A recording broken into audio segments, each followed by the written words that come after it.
Hello বন্ধুরা, সবে মাত্র আইসিসি চ্যাম্পিয়ন্স ট্রফি শেষ হলো এবং 22শে মার্চ থেকে শুরু হতে চলছে ইন্ডিয়ার সবথেকে বড় লিগ। হ্যাঁ বস, ঠিকই ধরেছো, আইপিএলের কথাই বলা হচ্ছে।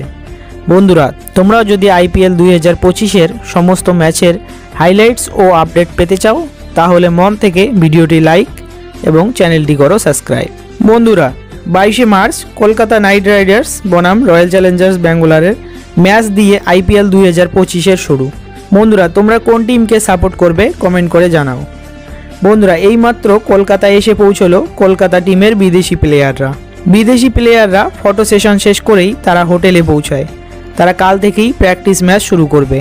যদিও এখনও সব বিদেশি প্লেয়াররা এসে পৌঁছয়নি, এখনও পর্যন্ত আনরিস নর্তেজে ও কুইন্টন ডিকক এসে পৌঁছেছে এবং ভারতীয় প্লেয়ারদের মধ্যে মনীষ পান্ডে, অজিঙ্ক্য রাহানে, রমনদীপ সিং এসে পৌঁছেছে। বন্ধুরা, কলকাতা টিমের আরও কিছু বিদেশি প্লেয়ার যেমন অ্যান্ড্রে রাসেল, ময়ান আলী, গুরবাজ, সুনীল নারিন এরা সবাই 1-2 দিনের মধ্যেই টিমের সঙ্গে যোগ দেবে।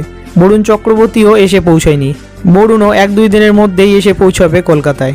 বন্ধুরা, কলকাতা টিমে দুজন বিদেশি প্লেয়ার রয়েছে, তারা দুজনেই উইকেট কিপার ব্যাটসম্যান। হ্যাঁ বন্ধুরা, কুইন্টন ডিকক ও রামানুল্লাহ গুরবাজের কথাই বলছি। কুইন্টন ডিকক বাঁহাতি ব্যাটসম্যান এবং রামানুল্লাহ গুরবাজ ডানহাতি ব্যাটসম্যান। কলকাতা টিমের কাছে বড় সমস্যা কলকাতা টিম ম্যানেজমেন্ট কাকে দিয়ে উইকেট কিপিং এবং ওপেন করাবে। বন্ধুরা, তোমাদের কি মনে হয়, ডিকক নাকি গুরবাজ কাকে দিয়ে ওপেন এবং কাকে দিয়ে উইকেট কিপিং করানো উচিত বলে তোমার মনে হয়? কমেন্ট করে জানিও।